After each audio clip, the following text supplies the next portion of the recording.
अस्सलाम वालेकुम। मेरा नाम वसीम आबिद है और मैं आपको ये 6 दिन का इलस्ट्रेटर का कोर्स करवाऊंगा, क्रैश कोर्स।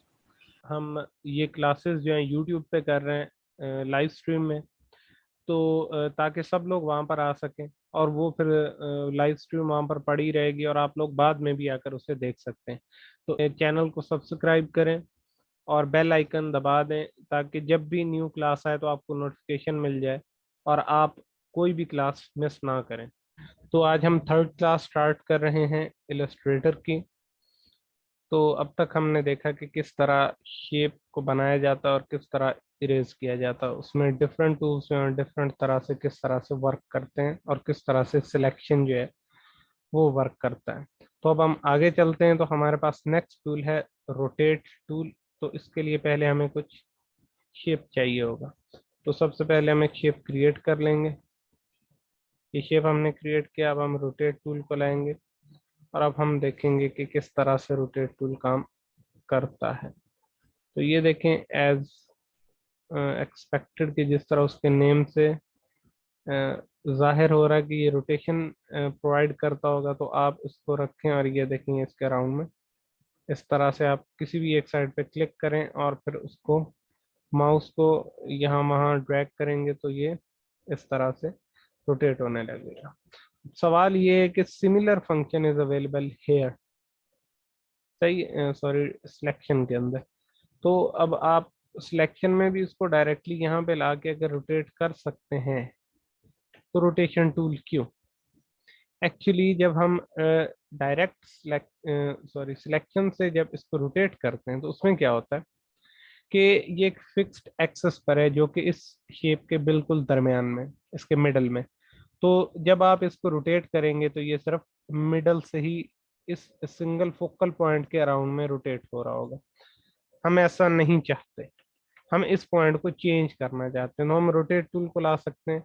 अब रोटेट टूल को लाऊंगा और मैं यहाँ पे अगर क्लिक करता हूँ तो आप देखेंगे कि ये अब इस पॉइंट के ऊपर घूमना शुरू कर देगा। देख रहे हैं? तो इस तरह आप इसका रोटेशन पॉइंट या फोकल पॉइंट जो है वो चेंज कर सकते हैं। और इससे एक और काम भी हो सकता है कि फॉर एग्जांपल मैं रोटेट टूल लाता हूँ और इसको यहाँ पे रख देता हूँ और मैं आल्ट को पकड़ता हूँ। जब भी आप आल्ट को प्रेस करेंगे तो आप देखेंगे कि आपका माउस इस तरह जो एरो है वो दो बन जाएगा, एक वाइट और एक ब्लैक। इसका मतलब ये है कि अब जो भी होगा यहाँ पर एक कॉपी हो जाएगी जो ऑलरेडी शेप एग्जिस्ट करता। उसके बाद अगर आप कंट्रोल डी प्रेस करेंगे तो वो उसी कमांड को रिपीट करता रहेगा। सही। तो आप देख रहे हैं ये इस तरह से कॉपी हो गया। इससे कुछ इंटरेस्टिंग चीजें की जा सकती हैं। चलें हम एक चीज करके देख लेते हैं, उसके बाद आप लोग प्रैक्टिस करते रहिएगा तो इंशाल्लाह आप और भी उससे बेहतर कर पाएंगे। मैं एक ओवल बना लेता हूँ यहाँ पे इस तरह से। अब मैं यहाँ से जाकर एंकर पॉइंट टूल को ले आऊंगा और यहाँ पे क्लिक करूंगा और फिर यहाँ पे क्लिक करूंगा और फिर मैं रोटेट टूल को ले आऊंगा और इसको यहाँ पे क्लिक करूंगा और यहाँ पर सिलेक्ट करूंगा रोटेट टूल, यहाँ पे क्लिक करूंगा और यहाँ से इसको ग्रैब करके ये देखें, आल्ट और शिफ्ट को पकड़ के यहाँ पर माउस को रिलीज कर लूंगा तो ये एक कॉपी हो गई इसकी। Control D, control D, control D, control D, control D and control D. तो आप देख रहे हैं कि इससे एक फ्लावर जैसा कुछ हमारे पास बन गया। और अगर आप इसमें कोई कलर कर देंगे तो ये किस तरह से दिखेगा? तो ये कुछ इस तरह से दिखेगा। तो आप देख रहे हैं कि ये इस तरह से दिखाई दे रहा है। और अगर आप चाहें तो इसके स्ट्रोक का कलर ब्लैक की बजाय वाइट कर लें तो ये फिर इस तरह से दिखाई देने लगेगा। आप इसके स्ट्रोक के कलर को थोड़ा स्ट्रोक को इंक्रीज कर सकते हैं। अब देखेंगे इस तरह से दिखाई दे रहा है। तो लास्ट टाइम जब हम ट्राई कर रहे थे ब्रशेस में तो हमने इस पैटर्न को क्रिएट किया था। तो इस तरह से आप इसको यहाँ पर क्रिएट कर सकते हैं। अच्छा जी, आगे चलते हैं। इसको फिर से ब्लैक कर देते हैं और इसको एक बार नन कर देते हैं।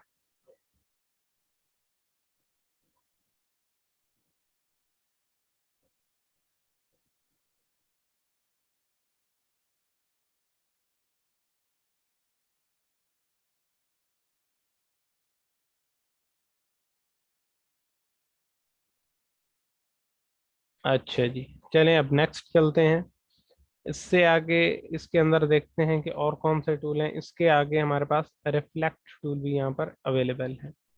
वो रिफ्लेक्ट टूल किस तरह से काम करता है, उसके लिए हमें कुछ इस तरह का शेप बनाना पड़ेगा जो कि रिफ्लेक्ट होने के बाद भी नजर आए। तो मैं यहाँ पर एक शेप बना देता हूँ जो कि अगर उसे कहीं भी रिफ्लेक्ट करें तो वो सही से नजर आए।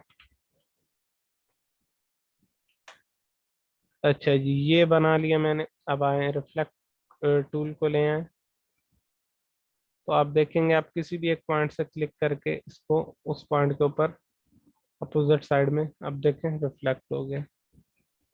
और ये किसी भी पॉइंट से आप कर सकते हैं, फॉर एग्जांपल यहाँ से, तो ये यहाँ पर इस तरह से रिफ्लेक्ट हो जाएगा। और अगर आप इसे इस तरफ रिफ्लेक्ट करना चाहते हैं तो आप, तो रिफ्लेक्ट का आपको समझ आ गया होगा कि किस तरह से होता है। कि ये जो भी शेप है इसके, ये देखें इस तरह से अपोजिट साइड में आप इसको रिफ्लेक्ट कर सकते हैं। अच्छा जी, अब मैं आपको एक और फंक्शन बताना चाहता हूँ। इस रिफ्लेक्ट के अलावा हमारे पास, अगर आप इस दोनों को सिलेक्ट करें और राइट क्लिक करें, तो यहाँ पर हमारे पास ट्रांसफॉर्म के अंदर यहाँ पर भी रिफ्लेक्ट अवेलेबल है। अगर आप रिफ्लेक्ट को यहाँ से सिलेक्ट करते हैं तो आपको ये ज़्यादा ऑप्शंस देता है। फॉर एग्जांपल आप प्रीव्यू ऑन कर सकते हैं, और आप हॉरिजॉन्टल में कर सकते हैं, वर्टिकल में कर सकते हैं। ये आपको सही से दिखाई देगा अगर मैं इसको कलर कर देता हूँ तो। अब देखिएगा, अरेंज नहीं, ट्रांसफॉर्म, रिफ्लेक्ट। अच्छा जी, अब देखें हॉरिजॉन्टल इस तरह से और वर्टिकल इस तरह से, और फिर आप इसको एंगल्स पर भी कर सकते हैं। फॉर एग्जांपल 45 पर इस तरह से हो रहा है, और बाकी जो एंगल्स हैं वो जैसे 90 और 0 यहाँ पर अवेलेबल है। तो आप देखेंगे इस तरह से आप कर सकते हैं, और बगैर कुछ किए आप यहाँ पर प्रीव्यू भी कर सकते हैं। उसके बाद आप एक और काम कर सकते हैं, यहाँ पर जो आपने रिफ्लेक्ट किया है उसकी आप कॉपी ले सकते हैं। तो ये आपको ज्यादा ऑप्शंस प्रोवाइड करता है। ये देखें, ये पहले वाला हमारा शेप है, और ये रिफ्लेक्ट होने के बाद तो हमने उसका कॉपी कर लिया था, तो इस तरह से ये हमारे पास आ जाता है। तो इस तरह से यहाँ पर रिफ्लेक्ट टूल है, लेकिन यहाँ से ज़्यादा जो बेटर टूल है वो आपके पास यहाँ ट्रांसफॉर्म के अंदर रिफ्लेक्ट अवेलेबल है, और इससे आप रिफ्लेक्ट कर सकते हैं। अच्छा जी, तो इससे आगे चलते हैं। यहाँ पर हमारे पास स्केल टूल है। जैसे नाम से ही पता चल रहा है, स्केल टूल का मतलब है कि वो स्केलिंग करता होगा सिंपली। तो अब फिर से वही क्वेश्चन आता है कि अगर स्केल हम कर सकते हैं सिलेक्शन टूल से, तो स्केल टूल क्यों? तो इससे भी कुछ इंटरेस्टिंग चीज़ें बनाई जा सकती हैं, और आप इसका एक्सेस चेंज कर सकते हैं, जिसकी वजह से जब वो नेक्स्ट टाइम स्केलिंग होगी तो वो एग्जैक्ट उस जगह पर नहीं होगी, उस पॉइंट पर, बल्कि वो चेंज भी हो सकेगी। तो आप यहाँ पर आ जाएं और स्केल टूल को लें और इसका एक्सेस चेंज कर दें, और फिर अगर आप इसको स्केल डाउन करेंगे तो आप देखें, और फिर कंट्रोल डी डी प्रेस करते रहें तो देख रहे हैं आप कि ये इस तरह से कॉपी होगा। कि आपने यहाँ से यहाँ पे स्केल किया तो अब ये इस जगह में स्केल होता जा रहा है, इससे नीचे नहीं जा रहा है। जबकि इससे पहले जो स्केल हो रहा था वो फोकल पॉइंट पे या उस मिडल वाले इसका जो एक्सेस पॉइंट है उसके ऊपर स्केलिंग हो रही थी, स्केलिंग अप भी और स्केलिंग डाउन भी। लेकिन यहाँ पर ये जो स्केलिंग हो रही है, ये इसका फोकल पॉइंट यहाँ मिड की बजाय यहाँ नीचे अवेलेबल है। इसकी वजह से सब लोग नीचे की तरफ स्केल होते जा रहे हैं। तो इससे भी हम कुछ इंटरेस्टिंग चीजें बना सकते हैं। मैं आपको बना के दिखा देता हूँ फिलहाल कोई छोटी मोटी चीजें। कि अब देखिएगा, मैं यहाँ पर कुछ बना लेता हूँ इस तरह से, और फिर मैं इसको कॉपी कर लेता हूँ यहाँ पे, और फिर मैं इसको ये कर लेता हूँ और इसके ऊपर इसको इस तरह से रख देता हूँ। फिलहाल मैं इसको सिंपल ही लेकर चलूँगा, ताकि ये ज़्यादा चीज़ें जो है वो कॉम्प्लिकेटेड ना हो जाए। अच्छा जी, और इनको हम ज़रा बराबर कर सकते हैं। हम इन दोनों को ग्रुप कर देते हैं, और फिर इनको सिलेक्ट करके अलाइन और मिडल में, और देखें अब ये बराबर हो गए। तो अब इन तीनों को सिलेक्ट करें और स्केल टूल पर जाएं और यहाँ पर लाकर क्लिक करें, और फिर इसको एक तरफ से ड्रैग करके यहाँ पर रखते हैं, और अब कंट्रोल डी को प्रेस करते रहें। तो आप देखेंगे कि ये कॉरिडोर जैसा बन जाएगा। अगर मैं इसको ये करूं तो फिर सही से नजर आएगा फिल के अंदर। तो आप देखेंगे ये कॉरिडोर जैसा बन जाएगा कि इस तरह से एक कमरा है जो कि, या तो ये पिलर्स लगे हुए हैं और ये उसके ऊपर एक समझ लें कि स्लैब है, और इसी तरह ये जो है वो दूर की तरफ जाते हुए आपको ऐसा इल्यूजन होगा। तो इस तरह की चीजें आप स्केल टूल के जरिए से क्रिएट कर सकते हैं। और बाकी आपकी प्रैक्टिस पर है कि आप इससे और क्या क्या चीजें कर सकते हैं। तो फिलहाल मैं आपको सिंपल चीजें यहाँ पर समझाता जा रहा हूँ। अच्छा जी, इससे आगे चलते हैं और देखते हैं कि स्केल टूल के अंदर हमारे पास एक शेयर टूल है और एक रीशेप टूल है। तो शेयर का मतलब आप यहाँ पर देख ही रहे होंगे कि आइकन बना हुआ है किस तरह से। तो आप इस तरह से इसको शेयर कर सकते हैं कि अगर मैं आई इसको ले आता हूँ शेयर टूल को, और मैं यहाँ पे सिलेक्ट करता हूँ, तो ये देखें, तो ये इस तरह से शेयर हो जाएगा। और इसको आप चेंज भी कर सकते हैं, किसी और जगह पर इसका फोकल पॉइंट या एक्सिस पॉइंट को रख सकते हैं। तो उसके बाद ये उस पॉइंट के ऊपर, आप देख रहे हैं अब ये इस पॉइंट के ऊपर हो रहा है, देख रहे हैं बाकी तीनों पॉइंट्स चेंज हो रहे हैं लेकिन वो पॉइंट चेंज नहीं हो रहा। लेकिन अगर मैं इसे दरमियान वाले पॉइंट पर रखूंगा, तो आप देखेंगे कि चारों के चारों पॉइंट्स जो हैं वो, ये देखें, चारों पॉइंट मूव कर रहे हैं, एक जो मैंने क्लिक किया, और बाकी तीनों पॉइंट भी मूव कर रहे हैं। लेकिन अगर मैं इसको किसी कॉर्नर के ऊपर रख दूंगा, तो वो कॉर्नर मूव नहीं करेगा। ये देखें, अब तीन पॉइंट्स मूव करेंगे, एक जिसको मैंने क्लिक किया और बाकी के दो भी मूव कर रहे हैं, लेकिन तीसरा मूव नहीं कर रहा। तो इस तरह से आप इसकी शेप को चेंज कर सकते हैं, शेयर कर सकते हैं, यानी कि ये एक तरह से 360 के एंगल के ऊपर, ये देखें, पूरा 360 के एंगल के ऊपर ये रोटेट हो जाएगा शेप। लेकिन ये रोटेशन टूल से अलग है, ये शेयरिंग कर रहा है। रोटेशन टूल सिर्फ रोटेट करता, आप देखेंगे ये शेप जो है वो चेंज हो रही है और उसमें शेयरिंग आ रही है। सही, तो ये देखिए अब मैंने इस शेप को कॉपी कर दिया, तो ये ओरिजिनल शेप है, और ये इसको शेयर करने के बाद इस तरह की शेप आई है। तो नेक्स्ट चलते हैं आगे।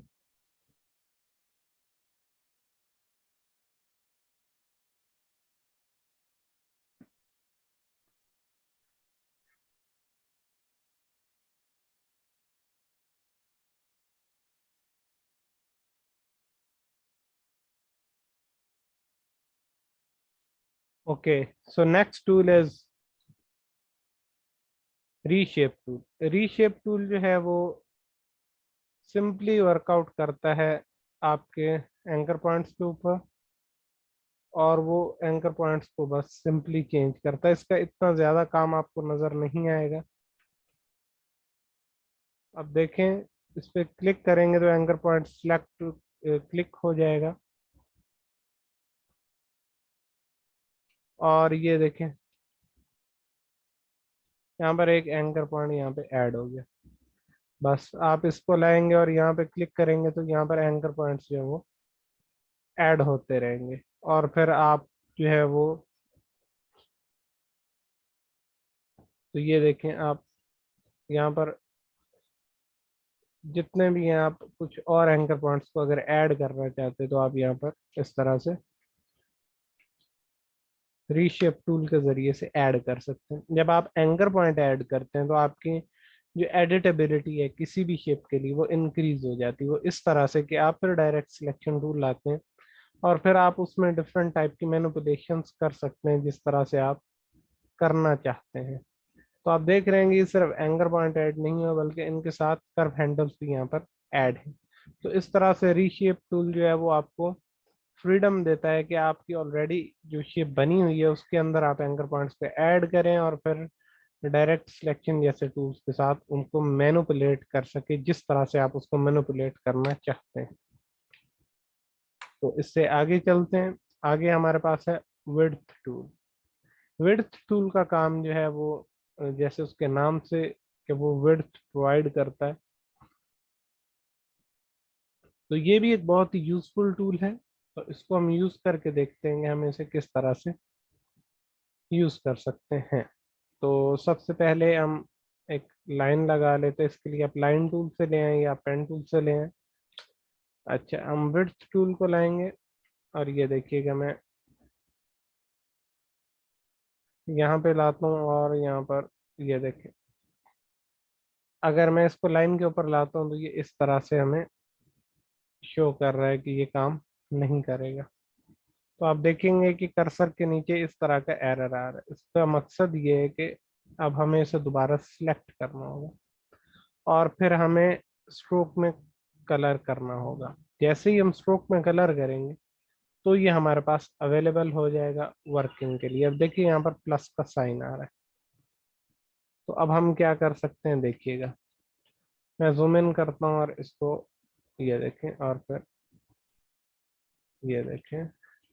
और इसी तरह जहाँ पर आप चाहें इसको जितनी भी विड्थ देना चाहें, आप जिस भी पॉइंट के ऊपर विड्थ को ज़्यादा करना चाहें, किसी भी पॉइंट के ऊपर कम करना चाहें, तो इट्स अप टू यू। तो आप इसे इस तरह से यूज़ कर सकते हैं। आप इसे शेप्स के अंदर यूज़ कर सकते हैं। अब देखिएगा मैं विड्थ टूल को ले आता हूँ और यहाँ पर रख कर मैं इसको इंक्रीज कर देता हूँ और यहाँ इस साइज को भी इस तरह इंक्रीज कर देता हूँ। अब आप देख रहे हैं कि यहाँ से और यहाँ से ये विड्थ इंक्रीज होगी, जबकि यहाँ और यहाँ पर डिक्रीज होगी। अच्छा, इसकी यहाँ पर एक पूरा वेरिएबल विड्थ का प्रोफाइल अवेलेबल है। इसको भी आप यूज़ कर सकते हैं। फॉर एग्जांपल अगर आप इसको लेते हैं तो अब देखिएगा यहाँ पर जो है वो विड्थ हमारे पास जो स्ट्रोक है उसका साइज 34 है। सही। तो अब मैं विड्थ प्रोफाइल को यूज़ करूँगा। अब देखें आप इसको डिक्रीज भी कर सकते हैं। तो इट्स अप टू यू कि आप इसको किस तरह से यूज़ करना चाहते हैं। मैं इसकी एक कॉपी ले लेता हूँ। अब देखिएगा ये आप कर सकते हैं, ये कर सकते हैं, ये कर सकते हैं, ये कर सकते हैं और ये कर सकते हैं। लेकिन एक बात याद रखिएगा, जो भी आप इसके ऊपर विड्थ प्रोफाइल विड्थ के जरिए से कोई भी फंक्शन अप्लाइड करेंगे तो वो एक फंक्शन होगा, वो एक शेप नहीं होगी। अगर आप कंट्रोल वाई प्रेस करें तो ये इस तरह से वायर फ्रेम टाइप मोड में चला जाता है। तो इससे जितनी भी लाइंस होंगी, जितने भी स्ट्रोक्स होंगे, वो आपको नजर आने लगते हैं। अब देखिए यहाँ पर तो ये सिर्फ एक सीधा सिंपल स्ट्रोक है, जबकि यहाँ पर आपको ये इस तरह की शेप नजर आ रही। तो अगर आप चाहते हैं कि ये इस शेप को रिटेन करे और ये फंक्शन ना रहे, क्योंकि अगर आप इसको चेंज करते हैं या किसी और फाइल में लेकर जाते हैं या गलती से इसका साइज चेंज करते हैं, तो ये फॉर एग्जांपल आप इसका कलर स्वैप करें और फिर से वापस कलर करें तो ये उसी लाइन में वापस कन्वर्ट हो जाएगा। तो इस तरह का अगर कोई प्रॉब्लम आता है कि आप फिल में कलर कर देते हो और बाद में आप दोबारा स्ट्रोक में कलर करते हैं, तो फंक्शन जो है वो आपका वेस्ट हो जाता है। अब इसका आप किस तरह से कर सकते हैं कि ये अपनी शेप को रिटेन करें। तो पहले हम इस पर ये अप्लाई करते हैं। अब देखेंगे मैं अप्लाई किया हुआ तो ये बहुत ही जो है वो थिन है। आप इसका साइज इंक्रीज करते हैं ताकि आपको नजर आने लगे। सही। अब थोड़ा ये देखें यहाँ पर, अब देखें कि अगर आप इसको स्वैप करेंगे वापस लाएंगे तो ये देखेंगे वापस लाइन में कन्वर्ट हो जाएगा। कंट्रोल जेड करें। अब जाएं ऑब्जेक्ट, एक्सपेंड अपीयरेंस। अब आप कंट्रोल वाई प्रेस करें तो अब ये एक लाइन नहीं है बल्कि ये एक शेप है। तो अब कोई फर्क नहीं पड़ता कि आप स्वैप करें या कुछ भी करें। आप इसको सिलेक्ट करें, आप स्वैप करें, कुछ भी करें, इससे फर्क नहीं पड़ेगा क्योंकि ये एक शेप है। सही है। तो आप इसे अगर यूज करना चाहते हैं और आप चाहते हैं कि ये अपनी शेप को रिटेन करे, तो आप इसे एक्सपैंड कर देते हैं, एक्सपैंड अपीयरेंस करते हैं। ये दो ऑप्शन है, एक एक्सपैंड का और एक एक्सपैंड अपीयरेंस का। तो एक्सपैंड अपीयरेंस तब होती है जब आप कोई शेप बना लेते हैं जो कि स्पेसिफाइड हो, जिस तरह की विड्थ प्रोफाइल में, लेकिन अगर सिर्फ लाइन हो, फॉर एग्जांपल ये अब सिर्फ लाइन है, हमने इसका स्ट्रोक साइज इंक्रीज किया, ऑब्जेक्ट में जाएंगे तो अभी एक्सपैंड ओपन है। लेकिन अगर आप इसको किसी विड्थ प्रोफाइल टाइप चीज में कोई ऐसा फंक्शन अप्लाई करेंगे जो कि इसको कोई शेप बना रहा है, तो फिर ऑब्जेक्ट फिर एक्सपैंड अपीयरेंस आएगा। सही है। तो इनमें से जो भी आए तो आप उसको यूज कर सकते हैं। अब यहाँ पर वो एक्सपैंड का है खाली, तो आप ओके करेंगे तो ये शेप में कन्वर्ट हो जाएगा, ये देखिए। सही। तो इस तरह से ये हमारे पास एक वेरिएबल विड्थ प्रोफाइल अवेलेबल है, इसको हम यूज करते हैं। और अगर आप चाहते हैं कि आप अपनी मर्जी से विड्थ यहाँ पर चेंज कर सकें, तो आप डायरेक्ट विड्थ टूल का यूज करते हैं। और ये देखें, आप इस तरह से एक और आप काम कर सकते हैं। आप स्ट्रोक में जाएं और यहाँ पर कैप्स जो है उसका साइज चेंज करके राउंड कर लें एक बार, और उसके बाद फिर आप इसमें आगे चीजें ऐड करें। तो अब देखिएगा यहाँ से इंक्रीज किया। सही। और अब जब मैं ये करूँगा तो ये देखें, ये सब बलून जैसे यहाँ पे बन जाएगा। और फिर आप दोबारा इसको ले आए, और अब देखिएगा, अब हम इसको दोबारा चेंज करते हैं। और अगर आप इस तरह से ज़्यादा आगे की तरफ करेंगे तो ये इस तरह से बन जाएगा। तो आप इसको इंक्रीज कर सकते हैं, आप इसको इंक्रीज कर सकते हैं, और आप जिस तरह से भी इस प्रोफाइल को यूज़ करना चाहें आप कर सकते हैं।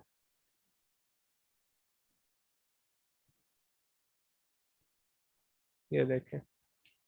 तो इस तरह से आप डिफरेंट शेप्स को यहाँ पर भी क्रिएट कर सकते हैं विड्थ टूल की मदद से। अच्छा जी, विड्थ टूल के अंदर भी कुछ टूल्स हैं आई गेस, तो उनको भी देख लेते हैं। तो ये देखिए, यहाँ पर वार्प टूल है, ट्विरल टूल है, पकड़ टूल है, ब्लॉट टूल है, स्कैलप है, क्रिस्टलाइज टूल है, और रिंकल टूल। तो हम इनको वन बाय वन देख लेते हैं। कुछ ओपन स्ट्रोक्स के ऊपर यूज होते हैं, जिस तरह का ये स्ट्रोक है, और कुछ जो हैं वो क्लोज पाथ के ऊपर होते हैं, जिस तरह के रेक्टेंगल या सर्कल या ट्राइंगल जैसे शेप्स का। तो चलें हम इसको इसी तरह से बड़ा रखते हैं, या थोड़ा इसको छोटा कर लेते हैं ताकि हम इसको यूज कर सकें। अच्छा जी, हम इसका साइज थोड़ा इंक्रीज कर लेते हैं।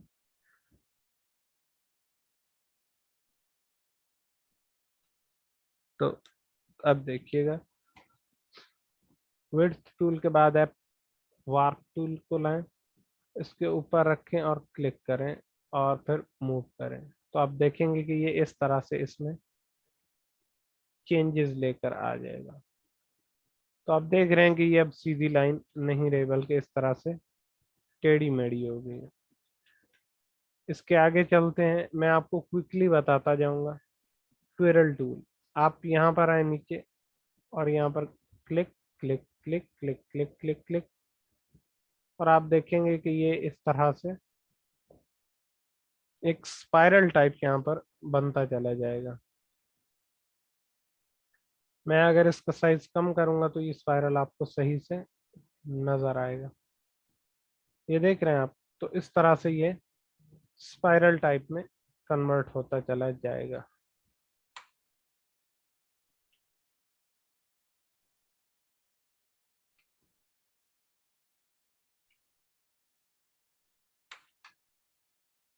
चलें जी, इससे आगे चलते हैं। तो ट्विरल टूल के आगे पकड़ टूल है। अब यहाँ पे लाएं और क्लिक करें, और आप देखेंगे कि ये इस तरह से, तो हर टूल जो है वो कोई ना कोई डिफरेंट फंक्शन यहाँ पर अप्लाई करता चला जाएगा।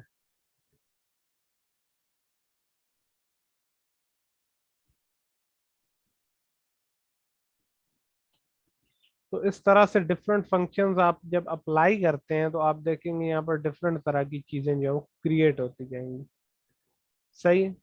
अगर आप कंट्रोल वाई करते हैं तो आप देखेंगे कि ये डायरेक्टली लाइन में चेंजेस ला रहा है। सही। उसके बाद इसको डिलीट करते हैं, दोबारा से लाइन लगा लेते हैं यहाँ पे। अच्छा जी, उसके बाद है ब्लॉट टूल। ब्लॉट टूल को ले आते हैं यहाँ पर और क्लिक। ये देखें, ये हाफ सर्कल टाइप में इसको कन्वर्ट कर देगा। अब देखिएगा, ये देखें, खाली इसके ऊपर लाएं और क्लिक करें और ये इसको इस हाफ सर्कल में कन्वर्ट कर देगा। और अगर आप ज़्यादा देर इस पर क्लिक करके रखेंगे तो देखिएगा कि दरमियान से भी लाइन बनना शुरू हो जाएगी।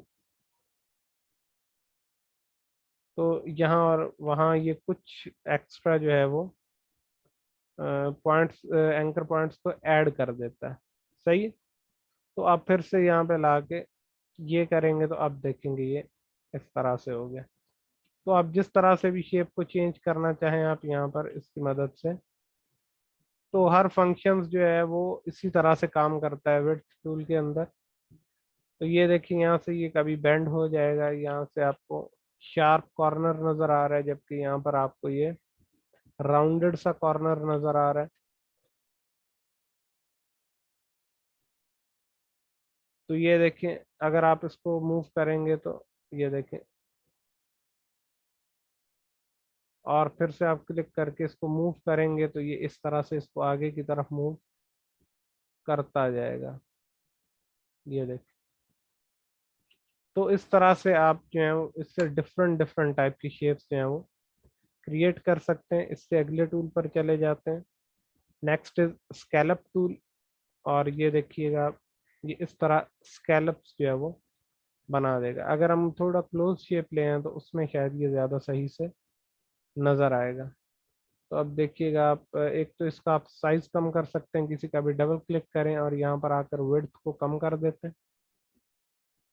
और ये देखिए यहाँ पर पड़ा हुआ, अब देखिएगा इसका साइज जो है वो कम हो जाएगा। और मैं इसको ओके करता हूँ, अब देखें इसका साइज कम हो गया। तो ये देखें, ये देखें, ये देखें।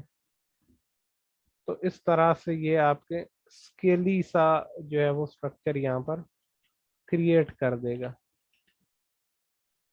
ये देखें, यहाँ पे स्केल बना दिए, यहाँ पे आप स्केल बना सकते हैं, यहाँ पे। तो इसके डिफरेंट यूजेस हैं जब आप इलस्ट्रेशंस बनाते हैं या आप कोई एब्स्ट्रैक्ट शेप बनाना चाहते हैं। तो इस तरह के फंक्शंस जो हैं वो आपको बहुत सारी ईज प्रोवाइड करते हैं कि अगर आप स्केल्स सिखाना चाहते हैं तो आप इससे स्केल्स डायरेक्टली बना सकते हैं, इंस्टेड कि आप पेन टूल का यूज़ करें या कर्वेचर टूल का। और वो भी आप एग्जैक्टली परफेक्टली उसको बना नहीं पाएंगे, उसमें कुछ ना कुछ जो है वो प्रॉब्लम्स आ सकते हैं, वो रैंडम होगा। लेकिन अगर आप ऐसे टूल्स का यूज़ करेंगे तो वो बिल्कुल जो है वो ओरिएंटेशन में बिल्कुल सही बनता है, उसकी ओरिएंटेशन बिल्कुल सही होती है, जो भी आप स्केल वगैरह उसमें स्केलप और ये वो चीज़ें बना रहे होते हैं। तो इससे आगे चलते, इससे आगे क्रिस्टलाइन टूल है। अब देखें ये, अब देख रहे हैं कि ये इस तरह क्लिक करते जाएंगे तो ये ऐसे क्रिस्टलाइन से स्ट्रक्चर बनाता रहेगा। तो आप इसके साइज को कम करके देख सकते हैं कि ये किस तरह से बना रहा है, या आप इसके साइज को बढ़ा भी सकते हैं। इट्स अप टू यू कि आपको ये किस तरह से देखना है। तो हम इसको क्लोज शेप के अंदर भी बनाकर देख लेते हैं एक बार। ये देखें जी, और इसको ले आए और ये देखें, यहाँ पर आपको ये बिल्कुल सही से नज़र आते हैं कि ये किस तरह से आप ये क्रिस्टल्स जो हैं वो आपके बन रहे हैं। ये देखें, आप क्लिक करके इस तरह से ड्रैग करते रहेंगे तो ये डिफरेंट आपके पास क्रिस्टल टाइप के स्ट्रक्चर्स जो हैं यहाँ पर बनते रहेंगे। आप देखें, इनको जूम इन करके देख सकते हैं कि ये किस तरह के, अगर आपको हेयरी टाइप का कोई स्ट्रक्चर बनाना है तो इस तरह का जो है वो टूल आपकी काफ़ी हेल्प कर सकता है। ये देखेंगे हेयर जैसे यहाँ पर लग रहे हैं, लेकिन अगर आप इन्हें खुद से बनाने जाएंगे और सिंगल सिंगल लाइन को ड्रॉ करेंगे तो ये आपके लिए काफ़ी डिफिकल्ट हो सकता है। और लास्ट वाला हम देख लेते हैं रिंकल टूल, उसको भी हम देखते हैं यहाँ पर। और चलें, हम रिंकल टूल को ले आते हैं यहाँ पे। ये देखें, ये रिंकल्स जो हैं इस लाइन के ऊपर बनते जाएंगे। तो आप जैसे जैसे इसके ऊपर क्लिक करके ड्रैग करते रहेंगे तो रिंकल्स जो हैं वो यहाँ पर भी बनने लगे हैं, लेकिन यहाँ पर वो इसलिए शो नहीं कर पा रहा है क्योंकि ऑलरेडी यहाँ ऊपर और नीचे वाले दो जो स्ट्रोक्स हैं उन पर बना हुआ है। तो थर्ड और फोर्थ जो उनके अकॉर्डिंगली उनके साथ जो स्ट्रोक्स जुड़े हुए हैं उनके अंदर जो है वो उसको शो करना थोड़ा डिफिकल्ट हो जाता है। इसलिए जब हमने अपोजिट पर किया तो उसने इजीली उनमें रिंकल्स बना दिए। तो रिंकल टूल के नाम से ही पता चल रहा है कि ये रिंकल्स जो है वो बना सकता है। तो हम जो है इसका यूज करके अगर हम रिंकलर टाइप का कोई शेप बनाना चाहें, ये देखिएगा जब आप ऐसे सिंगल के ऊपर करते हैं तो वो जब रिंकल्स बनते हैं तो वो आपको ओवरऑल इस तरह से नजर नहीं आते, लेकिन जब आप क्लोज शेप के ऊपर करते हैं तो आपको रिंकल्स नजर आते हैं। इसको हम दोबारा एक बार करके देख लेते हैं। ऐसा शेप जिसके पाथ जो है वो ओपन ना हो, ये क्लोज पाथ है। और अगर मैं इससे बनाऊंगा तो ये एक ओपन पाथ होगा। ये देख रहे हैं आप, ये ओपन पाथ है, लेकिन ये पाथ जो है ये आपस में जुड़े हुए हैं। इसका एक और टेस्ट ये है कि अगर हम पेन टूल से बनाते हैं तो देखिएगा कि पेन टूल जो है वो जब आप पाथ को क्लोज करेंगे तो वो इसको छोड़ देगा, लेकिन अगर आप पाथ को ओपन छोड़ेंगे तो ये इसको नहीं छोड़ेगा। ये ओपन पाथ है, ये देख रहे हैं आप, तो ये इसको छोड़ नहीं रहा। लेकिन अगर मैं इसको यहाँ पे क्लिक करके क्लोज कर दूंगा तो ये इसको ऑटोमेटिकली रिलीज कर देगा। चलें जी, अब देखते हैं अगर आप क्लोज पाथ के ऊपर लाकर रिंकल्स बनाएंगे तो ये देखें और ये देखें, तो ये आपको ज़्यादा सही से नज़र आते हैं। इट्स अप टू यू कि आप इन्हें किस तरह से शो करना चाहते हैं। आप क्लिक करें और यहाँ पर ड्रैग करते जाएं और जब तक कि उस तरह की शेप नहीं बन जाती जिस तरह की आप चाहते हैं। सही। तो आप इसके साथ जितना चाहें एक्सपेरिमेंट इसके साथ कर सकते हैं।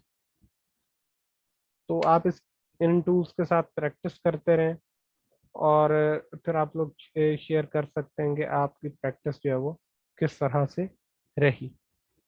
अच्छा जी, इससे नेक्स्ट पे चले जाते हैं। नेक्स्ट टूल है हमारे पास पपेट वार्प टूल। तो पपेट वार्प टूल के लिए हमें कोई पहले से एक चीज़ चाहिए होगी। तो मैं इंटरनेट से कोई इमेज उठा के ले आता हूँ।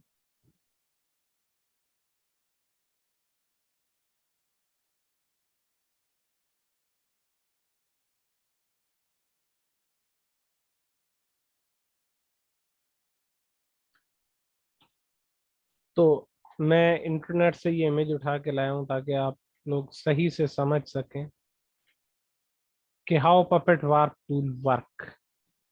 सो ये हमारे पास इमेज है, एक इलस्ट्रेशन समझ लें एक डॉग की, और मैं चाहता हूँ कि मैं इसकी पोजीशन चेंज करूँ।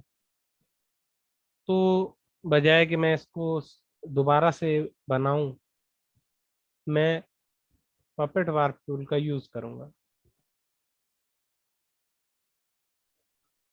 तो अब देखिएगा मैं पपेट वार्प को सिलेक्ट करता हूँ। अब देखिए यहाँ पर ये नल का ऑप्शन शो कर रहा है कि ये वर्क नहीं करेगा क्योंकि ये इमेज सिलेक्टेड नहीं है। तो पहले आप इसे सिलेक्ट कर लें और अब चले जाएं आप पपेट वार्प टूल पे और आप जाकर इसके ऊपर कहीं भी अगर क्लिक करेंगे तो आप देखेंगे यहाँ पर प्लस का साइन आ गया। आप क्लिक करें तो इस तरह से ये इसके अराउंड में बन जाएगा। तो अब आप हर एक आप जूम इन कर लें और आप जिस भी एरिया को मूव करना चाहते हैं, फॉर एग्जांपल मुझे टेल को मूव करना है तो मैं एक यहाँ पे पिन लगाऊंगा, एक यहाँ पे, ताकि ये बाकी की चीज़ें यहाँ पर मूव ना हो। तो अगर मैं अब इसको मूव करूंगा तो सिर्फ यही मूव होगी, ये देखिए। लेकिन अगर मैं बाकी की दो पिन्स नहीं लगाता यहाँ पर तो अब देखिएगा अगर मैं इसको यहाँ पर पिन लगाता हूँ और यहाँ से मूव करता हूँ तो आप देख रहे हैं कि ये पूरा इमेज, ये देखेंगे पूरा का पूरा इमेज ही इसके साथ इस तरह से मूव हो रहा है, जो कि नहीं होना चाहिए। तो अगर आप चाहते हैं कि एक स्पेसिफिक एरिया मूव हो और बाकी के मूव ना हो तो ये पिन मूव करने के लिए भी यूज होता है और मूव ना करने के लिए भी। तो अगर आप यहाँ पर पिन्स लगा देंगे और उसके बाद इस पिन को यूज करेंगे तो इन पिन्स की वजह से आगे वाला कोई भी इमेज का पार्ट मूव नहीं होगा। अब देखिए मैं चाहता हूँ कि ये यहाँ से मूव हो, तो मैं एक पिन यहाँ पे लगा देता हूँ और एक यहाँ पे लगा देता हूँ, और अब मैं इसको मूव कर सकता हूँ। अब देखिए ये सिर्फ आगे वाला इसका जो फुट है वो मूव हो रहा है। लेकिन अगर ये वाली पिन ना होती और मैं डायरेक्ट सिर्फ यहाँ पे पिन लगाता, तो अब देखिए, देख रहे हैं पीछे से भी सारा मूव होता हुआ आ रहा है। तो इस तरह से हम इसको यूज कर सकते हैं। ये मैं आपको ऊपर करके दिखाता हूँ एक बार। तो ये देखें, यहाँ पर लगा सकते हैं और फिर आप यहाँ पर नीचे लगा सकते हैं, ताकि बॉडी का नीचे वाला हिस्सा जो है वो मूव ना हो। और इसको पकड़ के हम ये देखें इसके हेड को, तो आप देख रहे हैं अब भी ये नीचे से मूव कर रहा है। तो अगर आप चाहते हैं कि ये नीचे से भी मूव ना करे, तो हम नीचे भी यहाँ पर पॉइंट्स लगा देंगे। ये देखें, ये देखें, अब ये नीचे भी पॉइंट्स लग गए। इससे क्या होगा कि ये अब मूव नहीं करेगा, और हम इसको इस पॉइंट के ऊपर सिर्फ अब इसका हेड आप इस तरह से मूव कर सकते हैं, जैसे भी आप इसको मूव करना चाहें। चलें जी, अगला टूल देख लेते हैं। इसके बिल्कुल नीचे है फ्री ट्रांसफॉर्म टूल। तो आप इस पर क्लिक करें, तो आप इसको फ्रीली ट्रांसफॉर्म कर सकते हैं। ये देखें, आप इसके साइज को चेंज कर सकते हैं, और ये देखें, तो आप जिस तरह से भी चाहें इसके साइज को यहाँ पर चेंज कर सकते हैं, रोटेशन दे सकते हैं। तो आप देख रहे हैं कि ये इस तरह से नजर आ रहा है। ये देखें, तो हम इस तरफ से भी साइज को, तो आप कहेंगे कि जी ये काम तो हम जो है वो सिलेक्शन टूल से भी कर सकते हैं। तो चले हम इसके बाकी के काम भी देख लेते हैं। इसमें दो और टूल भी अवेलेबल हैं, अब देखिएगा उनके काम। तो ये क्या करते हैं, ये पर्सपेक्टिव को चेंज कर सकते हैं। ये देखें, ये देखें, पहले डॉग किस तरह से लग रहा था और अब किस तरह से लग रहा है। आप दोबारा से देख सकते हैं transform tool, free transform tool में यहाँ पे अब देखें ये पर्सपेक्टिव को। ये देखें, ऐसे लग रहा है कि आपके एक साइड में जब स्पीड से गुजरते हुए चीजें जो है वो इस तरह से आपको दिखाई देती हैं कि वो एक तरफ को लंबी हो जाती हैं। ये देखें, अगर किसी दीवार पर लगा और बिल्कुल साइड से पिक्चर उसकी ली जाए, तो आप देख रहे हैं यहाँ पर पूरा का पूरा इमेज का पर्सपेक्टिव जो है वो चेंज हो गया। अब इससे नीचे वाला ऑप्शन भी देख लेते हैं। ये देखें, आप इसमें किसी भी एक पॉइंट को लेकर उसको मूव कर सकते हैं। ये देखें, तो ये इससे भी पर्सपेक्टिव जो है वो चेंज होता है। ये देखें, तो इस तरह से आप जो है वो कोई इमेज जो आपने बना रखी है, आप उसका अगर पर्सपेक्टिव चेंज करना चाहते हैं, तो आप फ्री ट्रांसफॉर्म टूल का यूज करके पर्सपेक्टिव यहाँ पर चेंज कर सकते हैं। चलें जी, इससे आगे चलते हैं। मैं आपको सिर्फ बेसिक फंक्शंस इसके समझा रहा हूँ सारे टूल्स के, और इनका जो प्रॉपर यूज है वो प्रैक्टिस से होगा।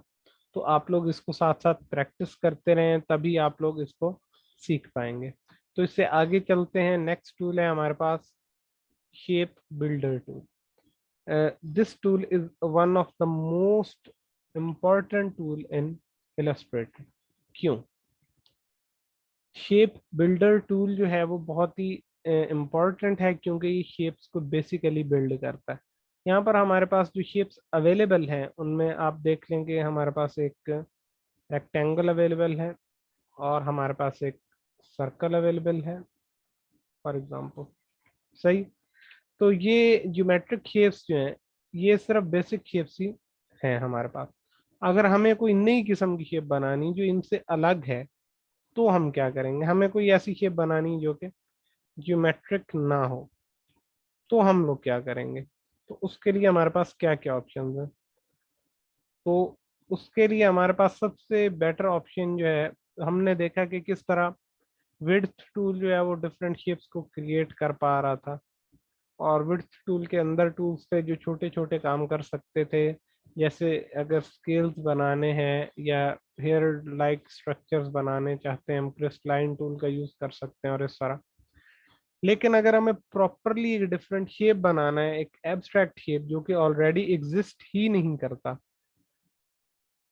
तो उसके लिए हमारे पास रेस्क्यू के लिए आता है शेप बिल्डर टूल। ये देखें, हम इन दोनों को सिलेक्ट कर लेते हैं। पहले वाले अगर कुछ पार्ट है तो उन्हें हम रिमूव कर देते हैं। अच्छा जी, हमने ये सिलेक्ट किया और शेप बिल्डर। अब शेप बिल्डर के दो काम है, या तो ये इन दोनों को मिक्स कर सकता है या फिर ये इन दोनों को डिलीट भी कर सकता है। अब ये पार्ट डिलीट हो गया तो अब देखें कि ये इमेज रह गया। सही। और अगर आप चाहते हैं कि ये दोनों पार्ट डिलीट हो जाएं, ये भी और ये भी डिलीट हो सकता है, तो यहाँ पर आपके पास सिर्फ ये शेप रहेगी। अब ये होगा कैसे, ये भी देख लें। आप शेप बिल्डर टूल को लाएंगे तो इसके नीचे आप देखेंगे कि प्लस का साइन होगा, और ये सिर्फ सिलेक्टेड एरियाज पर ही काम करेगा। अगर आप इनमें से एक को अनसेलेक्ट करेंगे और फिर शेप बिल्डर को लाएंगे तो आप देखेंगे कोई फर्क नहीं पड़ेगा। ये सिर्फ एक ही शेप सिलेक्टेड है, ये उसी पर वर्क कर रहा है। तो अगर आपको इस पर काम करना है तो हम 2 3 5 7 ज्यादा शेप्स जो हैं वो जो कि ओवरलैप हो रही होती हैं उनको सिलेक्ट कर लेते हैं, और उसके बाद ही उसके ऊपर फंक्शन परफॉर्म कर सकता है। तो अगर आप डायरेक्टली क्लिक करके ड्रैग करेंगे तो ये सबको ऐड कर देगा शेप्स को।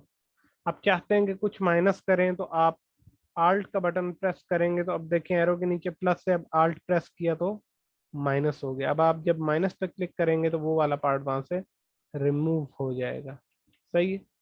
ये देखें, तो वो वाला पार्ट वहां से रिमूव हो जाएगा। इसका एक्चुअल में जो फंक्शन है वो हमारे पास ग्रिड्स के अंदर है। तो मैंने आपको जब ग्रिड पढ़ा रहा था यहाँ पर फर्स्ट वाली क्लास में, रेक्टेंगुलर ग्रिड, तो उसमें मैंने बताया था कि इसका आगे यूज आएगा। तो वो यूज शेप बिल्डर में है, वो मैं आपको करके दिखाता हूँ कि किस तरह से होगा।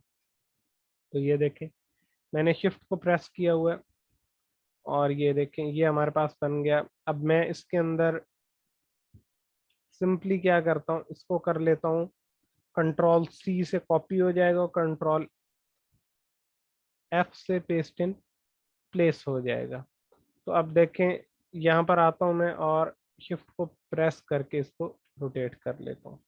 तो ये मेरे पास एक ग्रिड बन गया। अब मैं क्या करता हूँ, इस पूरे ग्रिड को सिलेक्ट कर लेता हूँ और शेप बिल्डर टूल को ले आता हूँ। तो अब देखिएगा कि मैं इसके फिल में कोई कलर कर लूँगा, फॉर एग्जांपल ब्लैक कलर कर लेता हूँ मैं। तो अब देखिएगा कि ये किस तरह से हमारे पास ये टूल कितना हैंडी हो सकता है और किस तरह से हम इसमें डिफरेंट चीज़ें क्रिएट कर सकते हैं। तो ये देखें, ये हम मैंने क्रिएट किया और उसके बाद ये किया। ठीक है। और फिर मैं जहाँ चाहूँ इसमें मूवमेंट कर सकता हूँ फ्रीली। तो मैं इस तरह से डिफरेंट टाइप की शेप बना सकता हूँ जो कि ऑलरेडी एग्जिस्ट नहीं करती। ठीक है, आप इसमें से कोई भी पॉइंट को माइनस कर सकते हैं और कोई भी पॉइंट्स को आपस में प्लस कर सकते हैं। और ये देखिए यहाँ से ये बनी और मैं फिर शेप को यहाँ से स्टार्ट कर लेता हूँ और फिर इस तरफ को ले जाता हूँ। तो इस तरह आप जिस तरह से भी शेप को बनाना चाहें आप इसके अंदर शेप को बना सकते हैं। तो अब आप इन सिलेक्ट करें और इनको अनग्रुप कर दें, और उसके बाद शेप के जो भी आपके पास पार्ट्स हैं आप उनको सिलेक्ट कर लें और इसको आप आराम से बाहर मूव कर सकते हैं। तो ये देखें इस तरह की शेप ये हमारे पास बन गई। इस तरह आप डिफरेंट ग्रिड्स को बना सकते हैं। फॉर एग्जांपल अब इसी पर मैं एक सर्कल का ग्रिड अगर बनाता हूँ, वो इसी को ले आते हैं और ये रेक्टेंगुलर ग्रिड बनाया, और फिर एक सर्कल को ले आते हैं और इसके मिडल से उसको यहाँ से बाहर की तरफ बनाते हैं। ये देखें, अब सिलेक्शन टूल को लाऊंगा, कंट्रोल सी कंट्रोल एफ, और फिर इसको अंदर वाले यहाँ पे लाके फिट कर दूंगा। आई गेस वो सही से कॉपी नहीं हुआ। अच्छा जी,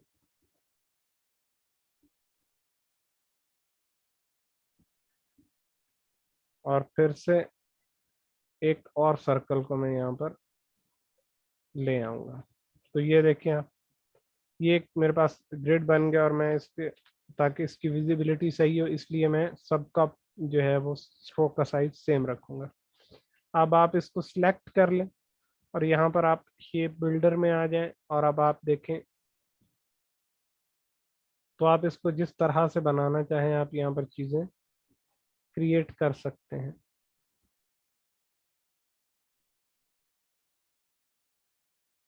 तो ये देखें, ये मेरे पास एक शेप बन गई है।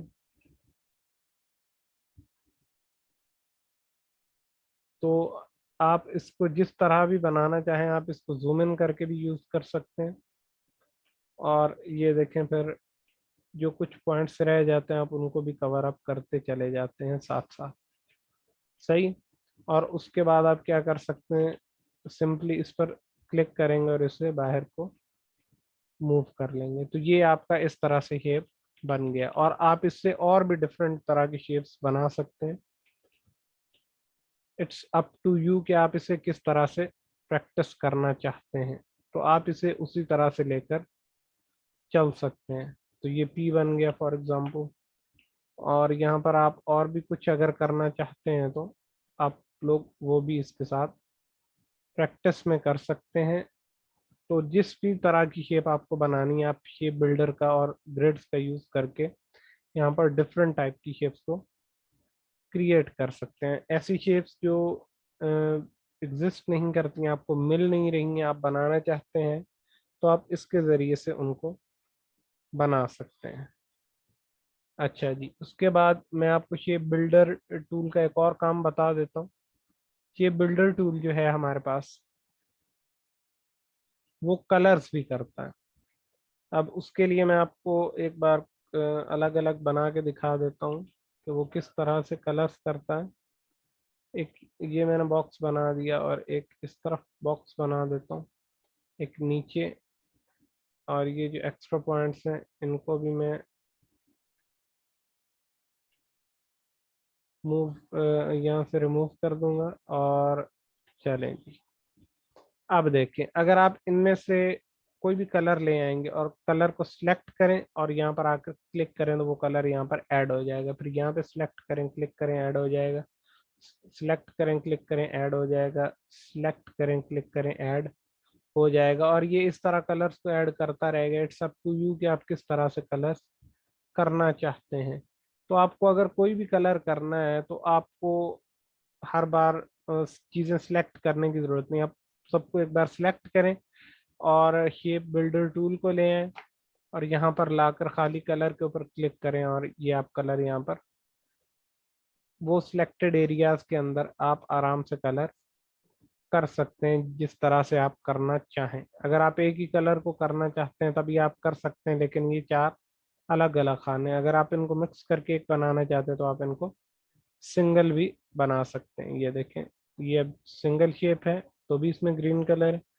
अगर आप चाहती हैं कि ये अलग अलग कलर रहें, अलग अलग शेप्स रहें लेकिन कलर एक ही हो, तो ये देखें आप इस तरह से कलर करके शेप्स जो हैं वो 1 2 3 और 4, अगर आप सिलेक्शन टूल को लाएंगे तो ये हर शेप अलग से सिलेक्ट हो रहा होगा। सही। तो इस तरह से अगर आप इनको बाहर भी मूव करेंगे तो ये बिल्कुल इसी तरह से मूव होगा, लेकिन अगर आप इसको मूव करेंगे तो ये एक सिंगल शेप बना होगा। तो इस तरह से आप कलर्स भी कर सकते हैं। इसमें एक और भी ऑप्शन है, अगर आप डबल क्लिक करें यहाँ पर तो इसका ऑप्शंस खुल जाएंगे। यहाँ पर एक कर्सर स्वाच प्रीव्यू, अगर आप इस पर क्लिक करके ओके करेंगे तो इसके ऊपर स्वाचेस का प्रीव्यू आएगा। अब आप अपने कीबोर्ड के ऊपर जो एरो कीज हैं उनको जब आप प्रेस करेंगे, ये देखें, तो कलर यहाँ पर आप स्वाचेस में देखें खुद ही ऑटोमेटिकली चेंज हो रहा है। तो आपको हर बार कलर भी सिलेक्ट करने की ज़रूरत नहीं है। यहाँ से जाकर आप स्वाचेस को बंद कर दें, शेप बिल्डर को ले आए, इसके ऊपर स्वाच प्रीव्यू आ रहा है, आप खाली एरो की को प्रेस करते जाएं। राइट को प्रेस करेंगे तो नेक्स्ट कलर आते जाएंगे, लेफ्ट को प्रेस करेंगे तो प्रीवियस कलर जो गुजर चुके हैं वो आप वापस ला सकते हैं। ये देखें, ये देखें, मुझे ये कलर करना है, ये करना है, यहाँ पे ये करना है, ये करना है, ये करना है, तो आप इसको जिस तरह से भी चाहें, तो एक पूरा जो स्वाच ग्रुप होगा, ये स्वाचेस हैं, ये पूरा ग्रुप चलता रहेगा। अब देखेंगे यहाँ पर है, तो जब ये एंड में जाएगा तो देखिएगा एंड से जाकर ये दूसरे ग्रुप में नहीं जाएगा, बल्कि यहाँ से वापस चला जाएगा। ये देखिएगा 1 2 3 और वापस यहाँ पे वापस आ गए, और फिर यहीं से चलना शुरू कर देगा। नीचे आप देख रहे हैं फोल्डर का ऑप्शन बना, और उसके आगे जो है ये ग्रे कलर के डिफरेंट वेरिएंट्स हैं, और ये बेसिक कलर के। तो अगर आप यहाँ पर लाएंगे तो सिर्फ यही कलर आएंगे, आप देख रहे हैं, और फिर वापस से ऊपर से जाकर स्टार्ट हो जाएगा। लेकिन अगर ऊपर से ही स्टार्ट है तो फिर वो अपना जो स्वाच ग्रुप है यहाँ से जाकर वो वापस चला जाएगा। और इसी तरह अगर आप इसको करेंगे तो फिर भी ये ऐसे ही करेगा कि ऊपर वापस चला जाएगा, लेकिन अपनी बार में यहाँ पर आएगा और यहाँ से वापस चला जाएगा। तो इस तरह से आपको कलर भी जाकर सिलेक्ट करने की जरूरत नहीं है। आप स्वैच प्रीव्यू ऑन करें और डायरेक्टली यहाँ से एरो की मदद से कलर करते जाएं। फिलहाल मैं स्वैच प्रीव्यू को ऑफ रखूंगा क्योंकि मुझे ये थोड़ा डिस्टर्बिंग लगता है। ओके जी। इसके बाद इसके नीचे है लाइव पेंट बकेट, उसका भी वही काम है कि उसके ऊपर स्वैच प्रीव्यू है, और अगर आपके पास एरिया सिलेक्टेड है तो वो इसी तरह से काम करेगी। तो आप जहाँ पर भी ये कलर करना चाहें आप कलर कर सकते हैं, लेकिन ये फंक्शन चूंकि हमारे पास अवेलेबल हैं तो इसलिए हम इस पर ज़्यादा ध्यान नहीं देते। और इससे नीचे लाइव पेंट सिलेक्शन टूल है, उसका भी यही काम है कि आप यहाँ पर सिलेक्शन कर सकते हैं। ये देखें, तो ये लाइव पेंट सिलेक्शन होगी और इतने एरिया में आप फिर कलर्स कर सकते हैं पेंट, लाइव पेंट बकेट की मदद से। सही है? तो उससे आगे चलते हैं।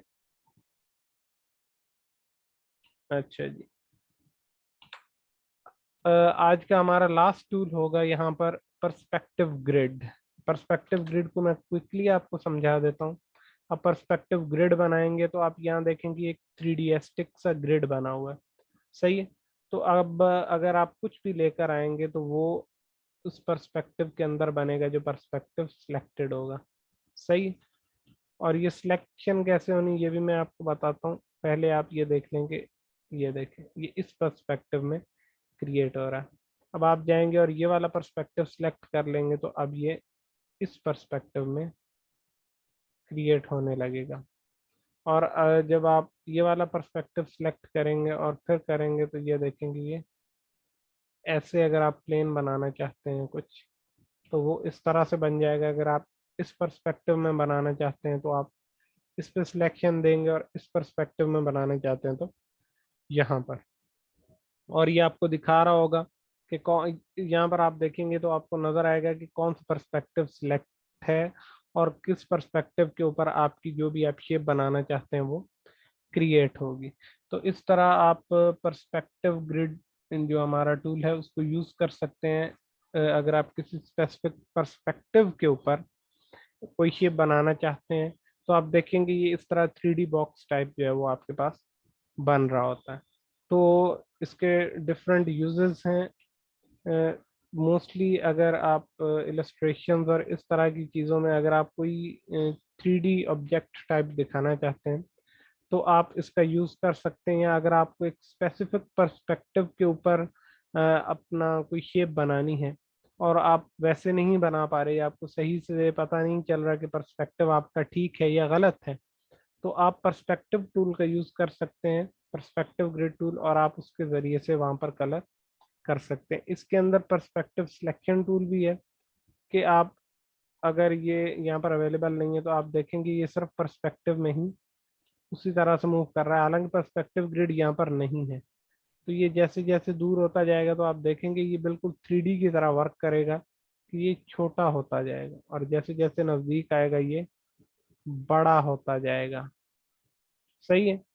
तो पर्सपेक्टिव सिलेक्शन का ये फायदा है कि अगर आपने पर्सपेक्टिव ग्रिड टूल आपके पास बंद है, आपने अब पर्सपेक्टिव ग्रिड को जब आप यूज करते हैं तो आप देखेंगे इस तरह से काफी ज्यादा मैस हो जाता है, और अब आपने इस तरह साइड पे रखा हुआ है और आप चाहते हैं कि अब आप इसको यहाँ पर यूज कर लें, तो आप क्या कर सकते हैं, डायरेक्ट पर्सपेक्टिव सिलेक्शन टूल से आप इनको डायरेक्टली यहीं पर अगर मूव करना चाहते हैं, कुछ चेंजिंग करना चाहते हैं इसके एंगल के अंदर, पर्सपेक्टिव में कुछ भी करना चाहते हैं, ये देखें आप इसको छोटा बड़ा करना चाहते हैं, सही है। तो इट्स अप टू यू कि आप इसको यहाँ पर पर्सपेक्टिव सिलेक्शन टूल से आप यहाँ पर इसको चेंज कर सकते हैं। तो आज हमने देखा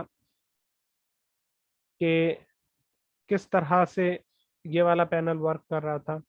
इसमें रोटेट और रिफ्लेक्ट टूल को हमने देखा, और फिर हमने देखा कि राइट क्लिक में जो हमारे पास रिफ्लेक्ट का ऑप्शन है वो क्यों ज़्यादा बेटर है। फिर हमने स्केल टूल को देखा, और रोटेट और स्केल टूल के साथ हमने कुछ इंटरेस्टिंग चीज़ें बनाने की कोशिश की। उसके बाद हमने विड्थ टूल को देखा, और देखा कि विड्थ टूल किस तरह से ओवरऑल वर्क कर रहा था और किस तरह से वो शेप्स को चेंज कर रहा था।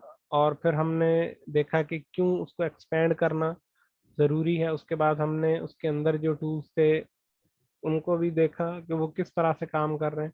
फिर हमने पपेट वार्प टूल को देखा।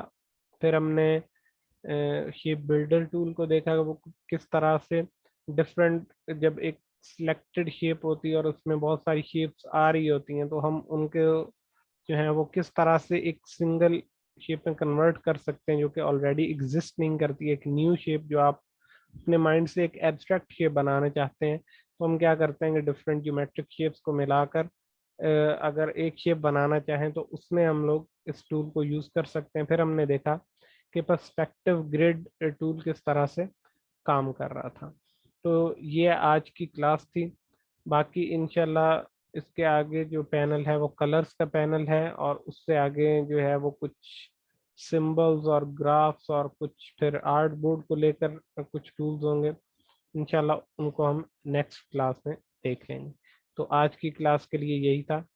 Thank you. अल्लाह हाफिज़।